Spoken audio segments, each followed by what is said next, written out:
Chapitre 2. L'activité de la pensée humaine se répartit en gros en deux catégories de fonctions. Celle dite de la main droite, à savoir la contemplation, la création, l'imagination, les centres qui perçoivent la vérité, et celle dite de la main gauche, la critique, le raisonnement, le discernement, l'investigation, les centres qui portent un jugement sur la vérité perçue. L'éducation favorise le développement de ces dernières en s'appuyant sur les disciplines scientifiques et manuelles, alors qu'elle n'encourage dans la première catégorie qu'une seule qualité, l'observation. C'est pourquoi une éducation strictement scientifique tend à faire de la pensée un outil qui, en dépit d'une certaine acuité et d'une certaine perspicacité, n'en reste pas moins limité, dur et froid. Celui qui ne s'est entraîné à aucune discipline de la main droite ne peut espérer suivre, même dans son propre champ d'activité, que des sentiers battus. Il ne peut prétendre élargir les fondements de la culture humaine, ni repousser les limites de la science. Un œil bien dressé à l'étude de la nature, un esprit pauvre et enchaîné. C'est ainsi que le décrit Tennyson, et la description est juste.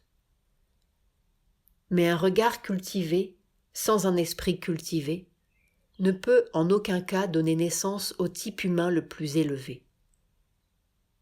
Le développement de l'esprit est précisément le but poursuivi par une éducation appelée à juste titre libérale, et les disciplines les plus aptes à favoriser cette croissance de l'esprit sont l'étude des langues, la littérature, les activités artistiques, la musique, la peinture, la sculpture. L'étude de matières telles que la philosophie, la religion, l'histoire, l'étude et la compréhension de l'homme à travers ses œuvres, celle de la nature et de l'homme en s'appuyant sur des facultés tant analytiques qu'interprétatives. Telles sont les disciplines qui dépendent de l'activité intellectuelle de la partie droite de notre cerveau. Si l'importance de la plupart d'entre elles est désormais reconnue, on a néanmoins tendance à ignorer la valeur de l'art et de la poésie en les reléguant au rang de simples raffinements, privilèges et luxe des riches et des oisifs, plutôt que choses nécessaires à l'ensemble de l'humanité et utiles à la vie. Cela provient, dans une large mesure, du fait que ces puissants instruments ont été mal utilisés par une poignée de nantis qui, au stade intermédiaire du développement humain, avaient la haute main sur le monde et ses richesses. Mais c'est avant tout lorsque les facultés esthétiques ont commencé de prendre part à la jouissance du monde et à la satisfaction des instincts du vital, à l'amour du beau dans l'homme comme dans la femme, dans la nourriture, dans les choses, dans les objets d'usage courant, comme dans les articles de luxe, que l'homme a pu se hisser au-dessus de la bête. C'est grâce à cela surtout qu'il a pu raffiner et purger ses passions, ennoblir ses émotions, et, empruntant les voies du cœur et de l'imagination, s'élever au rang d'être intellectuel. Il faut préserver ce qui l'a aidé dans son ascension, de peur qu'il ne retombe plus bas. Car un homme qui aurait développé son intellect, fort de ses connaissances scientifiques et maître de la nature tant grossière que subtile, un homme qui aurait domestiqué les éléments et fait du monde son piédestal, mais aurait négligé de cultiver ses émotions et son esprit, ne serait rien autre qu'une espèce inférieure d'Asura, mettant les pouvoirs d'un demi-dieu au service d'une nature bestiale. selon d'obscures traditions qui gardent un vague souvenir de cette ancienne époque, telle fut la civilisation de l'antique Atlantide, engloutie par les mers quand sa grandeur et sa perversité devinrent pour la terre un fardeau trop lourd à porter. Et nos propres légendes sur les Asuras traduisent une perception similaire, celle d'un grand accomplissement brutalement interrompu. La première et la plus élémentaire vocation de l'art est purement esthétique. La seconde est intellectuelle ou éducative. La troisième, la plus haute, est spirituelle. Dire de la vocation esthétique qu'elle est la plus élémentaire des trois ne signifie aucunement, à nos yeux, que nous cherchions à nier son importance immense pour l'humanité. Il s'agit seulement d'établir sa valeur relative par rapport aux fonctions plus nobles que l'art peut assumer. La vocation esthétique est extrêmement importante. Tant que sa mission ne sera pas remplie, l'humanité ne pourra pas tirer de l'art tout le bénéfice possible sur les plans supérieurs du développement humain. Aristote accordait une grande valeur à la tragédie en raison de son pouvoir purificateur. Pour décrire ses effets, il emploie le mot « catharsis », emprunté à la langue sacrée des mystères de la Grèce et qui, dans la discipline occulte des anciens tantriques grecs, correspond exactement à notre Chitta Shuddhi, méthode de purification du Chitta. Cet ensemble des idées reçues, des sentiments et des comportements habituels. Grâce à un processus soit de rejet, samyama, soit de satisfaction, boga, ou à une combinaison des deux. Aristote faisait allusion à la purification des sentiments, des passions et des émotions venues du cœur par la vertu même de la poésie et de ses images. Mais la vérité contenue dans cette idée revêt une portée beaucoup plus large et justifie à elle seule la vocation esthétique de l'art. Il s'agit d'une purification par la beauté. Nombre de penseurs tiennent pour identique le beau et le bon.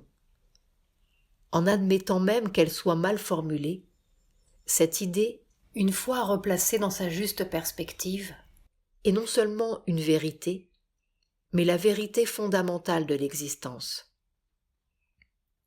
Selon notre philosophie, le monde tout entier procède de l'ananda et retourne à l'ananda, dont la triple définition est joie, amour et beauté.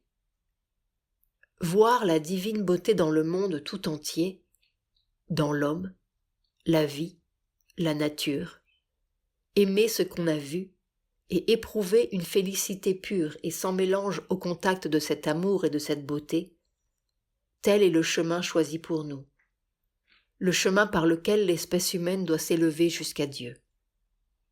L'Upanishad, Sri Aurobindo fait sans doute allusion à l'Isha Upanishad, fait de fréquentes références à cette approche de la vidya par la vidya, conquête de l'un, pur et divin, par les voies de sa manifestation multiforme. Mais cette félicité doit être pure et sans mélange, exempte d'émotions vulgaires, exempte de douleur et de perversité. Le sentiment du bien et du mal, du beau et du non-beau, dont souffrent notre jugement et nos sens, doit céder la place à l'akanda rasa, le ravissement total et sans distinction de celui qui goûte en permanence aux délices essentielles des choses, avant que nous puissions espérer atteindre au but suprême.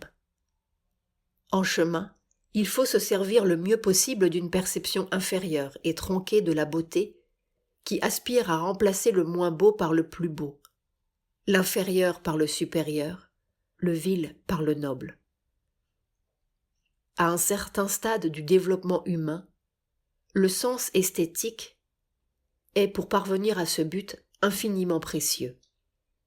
Il élève et purifie le comportement en inculquant un dégoût pour les désirs et les passions vulgaires de l'être primitif, une aversion pour ce qui est grossier, brutal et excessif dans les actes et le comportement, et en imposant une certaine retenue tant aux actes qu'aux sentiments, par un effort vers la décence, la beauté, la bienséance et l'élégance, qui devait trouver sa plus parfaite expression dans les bonnes manières des cercles cultivés de la société européenne, dans le cérémonial complexe qui gouverne la vie des adeptes de Confucius, dans l'akara et le souci de l'étiquette soigneusement élaborée par l'hindouisme. Au stade actuel de notre évolution, cet élément n'exerce plus le même empire qu'auparavant, et dès qu'il est exagéré, les obstacles dressés par un rituel et un conformisme sans âme tendent à gêner notre progrès vers un développement supérieur. Il a eu pour mérite principal de discipliner les instincts sauvages et bestiaux du corps, les instincts du vital, et dans le cœur, les sentiments les plus bas. Il a toutefois pour inconvénient d'empêcher aussi bien l'épanouissement des sentiments plus nobles du cœur que le jeu de l'originalité dans la pensée. Né au départ d'une quête de la beauté, il dégénère en un attachement à la forme, à l'uniformité extérieure, à la norme établie et à une autorité pétrifiée. Dorénavant, il devra occuper, dans l'évolution de l'humanité, une place moins importante que par le passé. Il convient d'en reconnaître les limites et d'accorder la priorité aux exigences d'une vérité plus haute, d'une sincérité, d'une liberté de pensée et de sentiment plus élevée. L'attachement à ce qui jadis l'a aidé à progresser risque d'entraver une humanité oublieuse du but qu'elle poursuit. Il faut, pour grandir, cesser d'être esclave des formules. Et là encore, c'est la perception d'une beauté et d'une bienséance supérieure qui contribuera le plus puissamment à corriger leur contrepartie inférieure. Nous devons concevoir l'art de vivre en termes plus sublimes, reléguer au second plan ces éléments les plus formels pour les mettre au service des agents par excellence de la civilisation, l'amour et la pensée.